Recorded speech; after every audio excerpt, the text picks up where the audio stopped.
இப்போ அவர் ஒரு master film maker. So அவர் கூட க்ளோஸா நீங்க டிராவல் பண்ணிருக்கீங்க, ஒர்க் பண்ணிருக்கீங்க அப்படிங்கிற போது ரொம்ப நிறைய விஷயங்கள் நீங்க அவர்கிட்ட கத்துப்பீங்க. பட் எது வந்து நீங்க உங்களோட ப்ரொஃபஷன்ல இம்ப்ளிமெண்ட் பண்ணீங்க வெற்றிமாறன் சார்ட்ட கத்துக்கிட்ட விஷயங்கள் வந்துட்டா? வெற்றி சாருக்கு வந்து 2 அவதாரங்கள் இருக்கு. அவர் வந்து டைரக்டர், ப்ரொடியூசர்.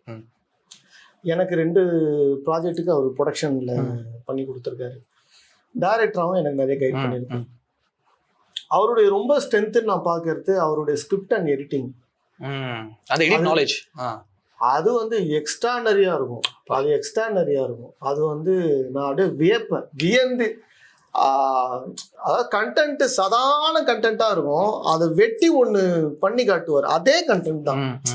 அதை வெட்டி வேற ஒன்று சேர்ப்பாரு. அதை பார்க்கும்போது அவ்வளோ அதிசயமா இருக்கும். அதாவது எவ்வளோ பெரிய மேஜிக் ஒரு எடிட்டிங் அப்படிங்கிறது.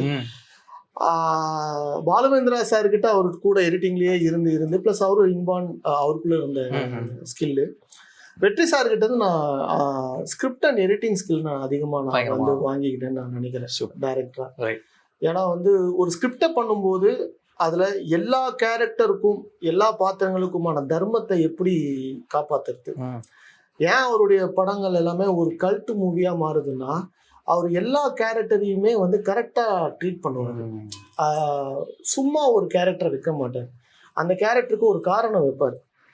அதே மாதிரி ஒரு ஃப்ரேம் கூட வீணா வைக்க மாட்டாரு. கத்தி மாதிரி வெட்டுவாரு.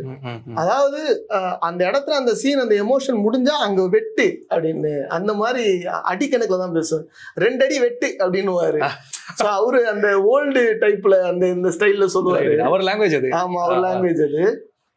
ஸோ அது வந்து எனக்கு வந்து ஒரு பெரிய லேர்னிங்கா இருந்தது. அவர் கூட இருந்து அது எனக்கு ஒரு கிஃப்ட் தான்.